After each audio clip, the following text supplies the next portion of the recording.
And welcome to फिजियोपैथ bye रुचि।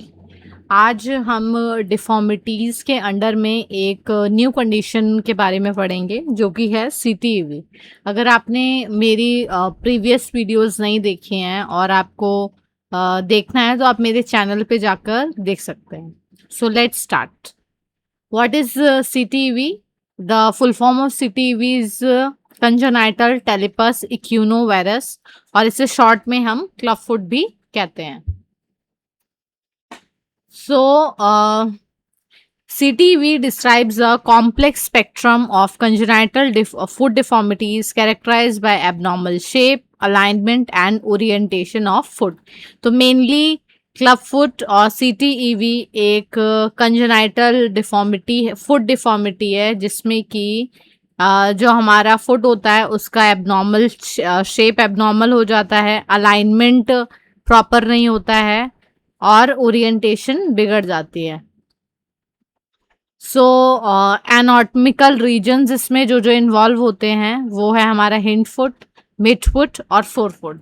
इसको जानने से पहले हम इसकी एनाटॉमी के बारे में जान लेते हैं। So what is patho anatomy of our foot? So bones इसमें जो भी अफेक्टेड होती हैं वो हैं टार्सल बोन्स। इसमें टैलस, कैल्केनियम और नेविकुलर ये हाइपोप्लास्टिक हो जाती हैं और स्मॉल हो जाती हैं नॉर्मल फुट के मुकाबले। तो हाइपोप्लास्टिक क्या है? जो हाइपो मतलब बहुत ज़्यादा इसका जो कर्वेचर है वो बढ़ जाता है। एंकल जॉइंट, एंकल जॉइंट में क्या होता है? फिक्स्ड इक्यूनस डिफॉर्मिटी होती है, प्लांटर फ्लेक्शन। हमारा जो फुट है वो प्लांटर फ्लेक्शन में फिक्स हो जाता है, दैट इज ये नीचे की तरफ, एंड इसका डॉर्सीफ्लेक्शन होना बहुत मुश्किल होता है। सबटैलर जॉइंट में क्या होता है?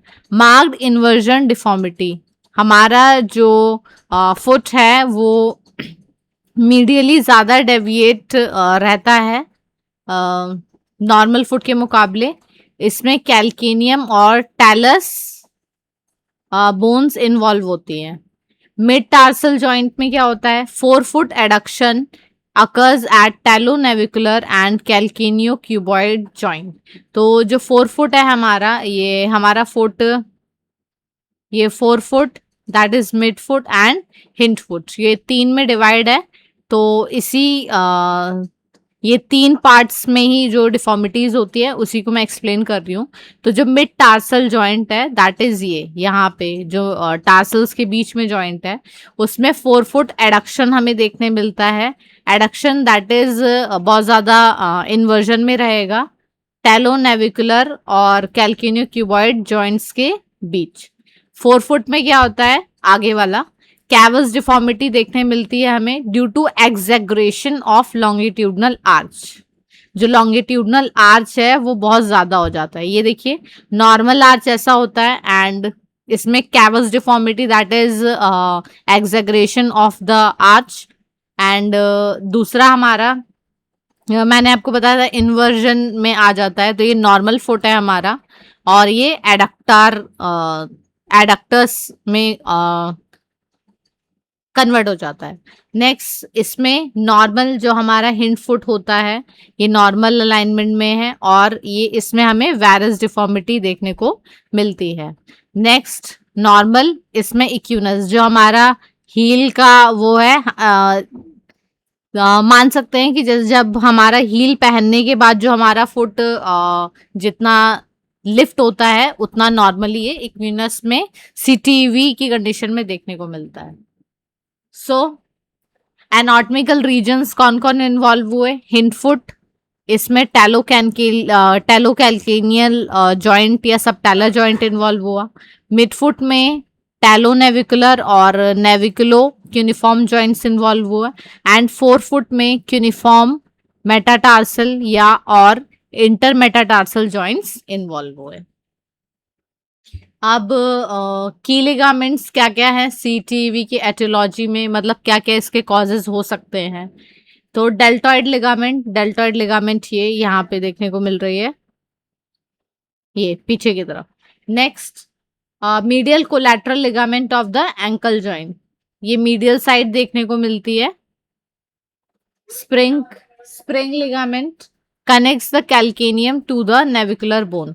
ये जो लिगामेंट है स्प्रिंग, ये हमारी कैल्केनियम बोन को नेविकुलर बोन से अटैच करती है, ये देखिए, ठीक है। नेक्स्ट इंट्रोसियस लिगामेंट, ये जो टार्सल्स हैं उसके बीच में रहती है, position directly between talus and calcaneum, calcaneum और टैलस के बीच में रहती है। Capsular ligaments, capsules of talonavicular, naviculo cuneiform और क्यूनिफॉर्म मेटाटार्सल जॉइंट्स के बीच में जो कैप्सुलर लिगामेंट्स होते हैं ये सब इन्वॉल्व होता है। Planter ligament extends from planter calcaneal surface across the foot, ये प्लांटर कैल्केनियल सरफेस से जाती हुई फुट को ज्वाइन करती है। ये देखिए यहाँ पे, ये रही हमारी टीबियो नेविकुलर पार्ट, ये नेविकुलर और टीबिया को टैलस को वो कर रही है, टीबिया से अटैच हो रही है। एंटीरियर टीबियो टैलर पार्ट, तो ये जो टीबिया है और टैलस है उसके आगे ये लिगामेंट ज्वाइन कर रही है।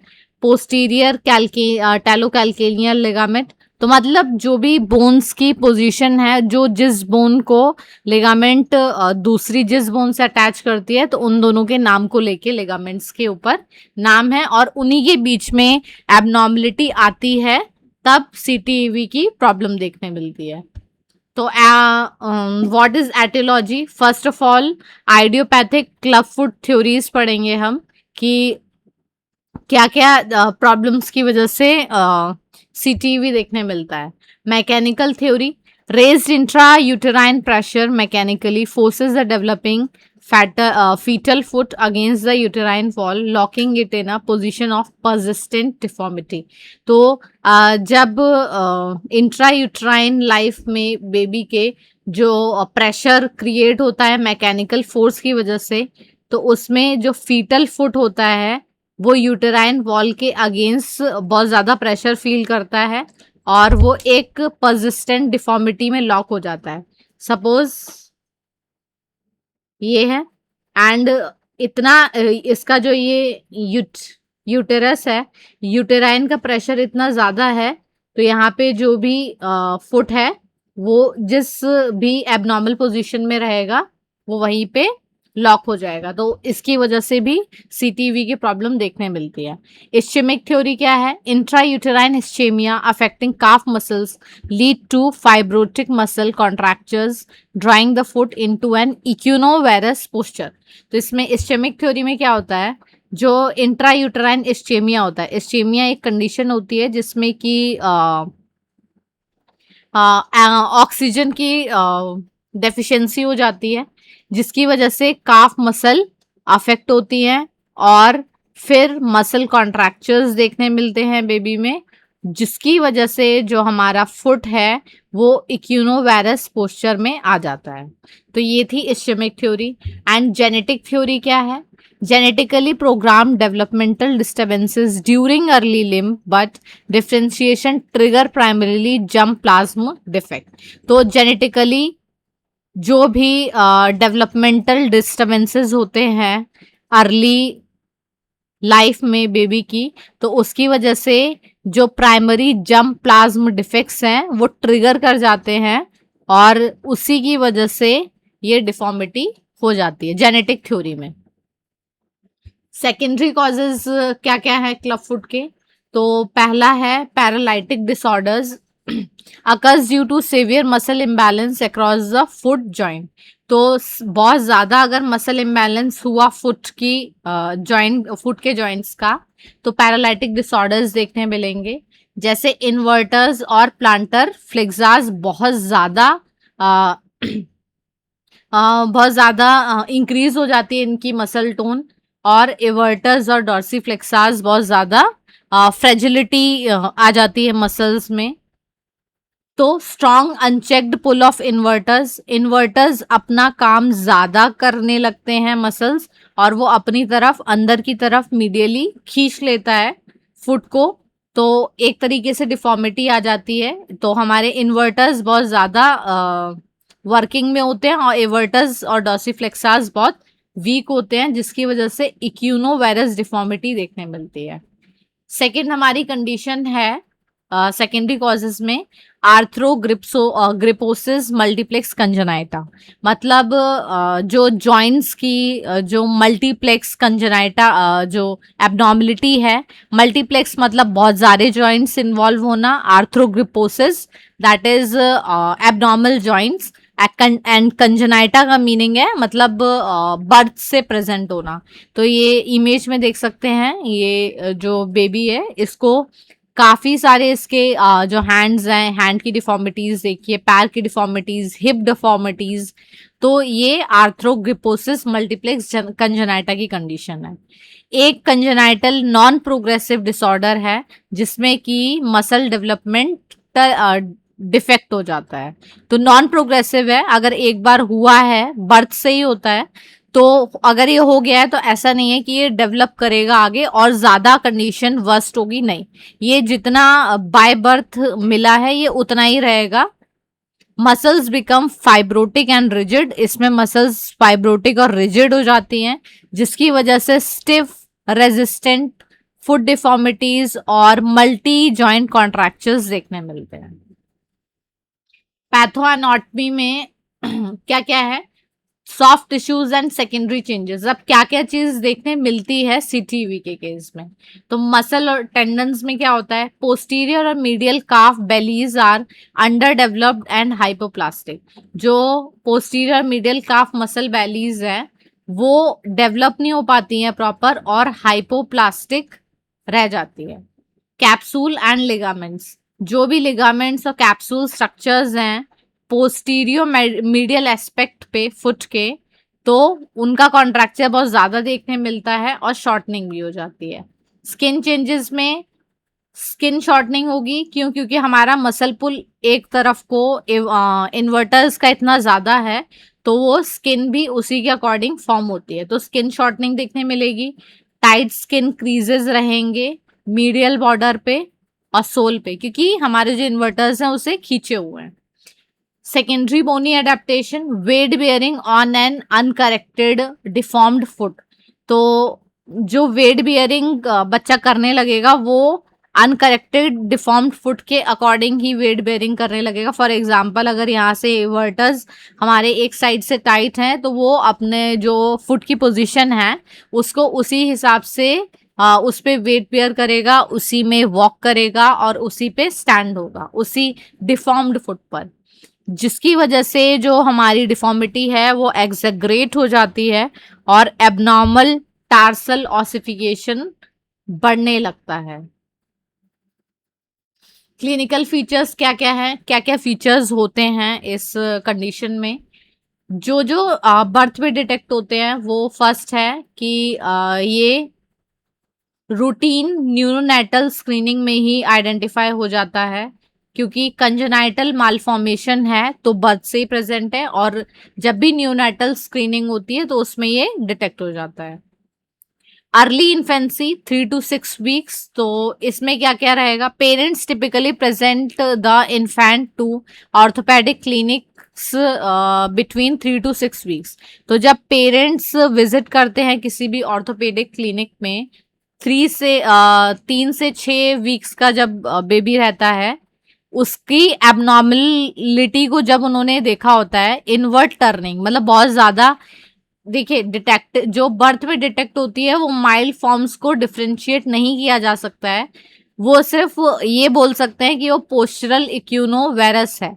अगर वो बहुत ज्यादा होगा उसको तभी डिटेक्ट किया जाएगा, अदरवाइज जब बेबी बड़ा होगा वो 3 to 6 वीक्स में उसके फुट की एबनॉर्मलिटी को, इनवर्ट टर्निंग को देखते हुए पेरेंट्स जब किसी क्लिनिक पे ऑर्थोपेडिक क्लिनिक पे विजिट करेंगे तब वो देख पाएंगे। क्लिनिकल एग्जामिनेशन क्या क्या है, अब कैसे हम फाइंड आउट कर सकते हैं कि ये कंडीशन सीटीईवी है। डॉर्सिफ्लेक्शन टेस्ट करेंगे, normal newborn foot dorsiflexes until dorsum touches the anterior tibia.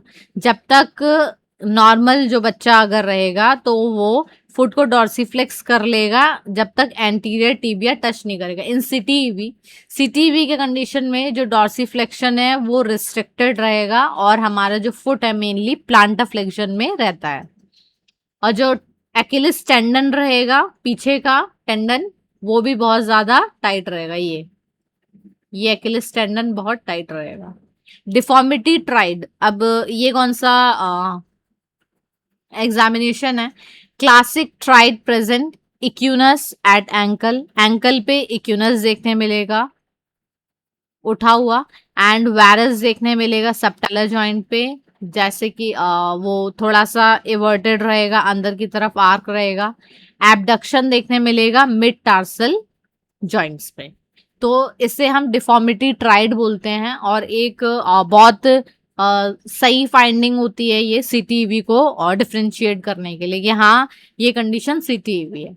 Heal and outer border, heel small रहेगी, एम्प्टी रहेगी, और जो कैल्केनियम है वो बहुत ही मुश्किल से हम उसे पाल्पेट करके फील कर पाएंगे। The lateral border of foot is gently convex, जो हमारा लैटरल बॉर्डर रहेगा ये इस शेप में रहेगा। जो हमारा लैटरल बॉर्डर रहेगा वो थोड़ा सा कॉन्वेक्स शेप में रहेगा, और जो मीडियल रहेगा उसका आर्च बहुत ज्यादा बढ़ा रहेगा। नेक्स्ट, लेट इन्फेंसी और चाइल्डहुड में क्या क्या क्लिनिकल फीचर्स इसके देखने मिलेंगे? चाइल्ड लेट इन्फेंसी में children presented after walking age exhibit walking on the lateral border of the foot. तो जो बच्चा रहेगा वो वॉक तो करेगा, लेकिन उसका जो लैटरल बॉर्डर रहेगा फुट का वो एग्जिबिट करेगा। कैलोसिटी डेवलप देखने मिलेगी हमें। डॉर्सोलेटरल हेड ऑफ क्यूबॉइड पे, जो क्यूबॉइड बोन है उसका डॉर्सोलेटरल हेड पे हमें कैलस फॉर्मेशन देखने को मिलेगा। लेट चाइल्डहुड में क्या रहेगा? Neglected late childhood cases present with fixed rigid deformities. अब ये सोचिए, वो न्यूनैटल स्क्रीनिंग पे भी फाइंड आउट हुआ। कुछ केसेस होते हैं कि फाइंड आउट तो हो जाता है, पता चल जाता है, डायग्नोसिस बन जाती है, लेकिन ट्रीटमेंट ना होने की वजह से, जैसे लेट चाइल्डहुड तक वो पहुंच गया है, तो क्या क्या उसमें क्लिनिकल फीचर्स रहेंगे? फिक्स्ड रिजिड डिफॉर्मिटीज देखने मिलेंगी। जो काफ है उसकी एट्रोफी होगी, बहुत वीक रहेगी। लेग लेंथ डिस्क्रिपेंसी रहेगी, एक लेग की लेंथ बड़ी दिखेगी, एक लेग की लेंथ छोटी दिखेगी। एडेप्टिव बोनी रिमॉडलिंग रिक्वायर ऑपरेटिव इंटरवेंशन, और लेट चाइल्डहुड तक पहुंचते पहुंचते उसको ऑपरेटिव इंटरवेंशन में देखने मिलेगा कि वो ऑपरेटिव केस बन जाएगा। डायग्नोसिस क्या क्या है? जनरल फिजिकल एग्जामिनेशन, जैसे एएमसी रहता है, आर्थ्रोग्रिपोसिस, ये फाइंडिंग में। Examine spine for neural tube defects, spina bifida तो नहीं है। Next, check developmental milestone and hip dysplasia. तो हमें ये सब कंडीशन ये जनरल फिजिकल एग्जामिनेशन में पता चल जाएगा। देन है रेडियोग्राफिक डायग्नोसिस। तो इसमें हम क्या करेंगे? एक्सरे करेंगे फुट का एंटेरो पोस्टीरियर व्यू में और लैटरल व्यू में। तो इसमें जो टेलो कैल्केनियल एंगल्स है, जैसे काइट्स एंगल देखने को मिलता है, और सीटीवी में टैलस कैल्केनियल दोनों बराबर देखने को, दोनों का जो एंगल होता है वो एकदम बराबर हो जाता है। अब ट्रीटमेंट क्या है इसका? तो सर्जिकल कंसेप्ट, PMSTR जिसे हम बोलते हैं, operative procedure consisting of meticulous release of contracted tight soft tissue structures. तो जो भी टाइट और सॉफ्ट टिश्यू स्ट्रक्चर्स हैं और जो कॉन्ट्रैक्चर्स हैं उनको हम ऑपरेटिव मेथड से ठीक करते हैं। एज गाइडलाइंस क्या क्या है? जो छोटे बच्चे होते हैं less than 3 to 5 years, उनके सॉफ्ट टिश्यू रिलीज सफिशिएंट होते हैं फुल करेक्शन को अचीव करने के लिए। लेकिन अगर बच्चे 5 years से ज्यादा के हो जाते हैं तो उसमें फिर बोनी प्रोसीजर्स भी इन्वॉल्व करना पड़ता है। मतलब स्टार्टिंग में उनकी बोन्स तक वो डिफॉर्मिटी नहीं आई थी, लेकिन जब ओल्ड एज हो जाती है तो उसमें फिर बोनी स्ट्रक्चर्स को भी चेंज करना पड़ता है, रिमॉडल करना पड़ता है।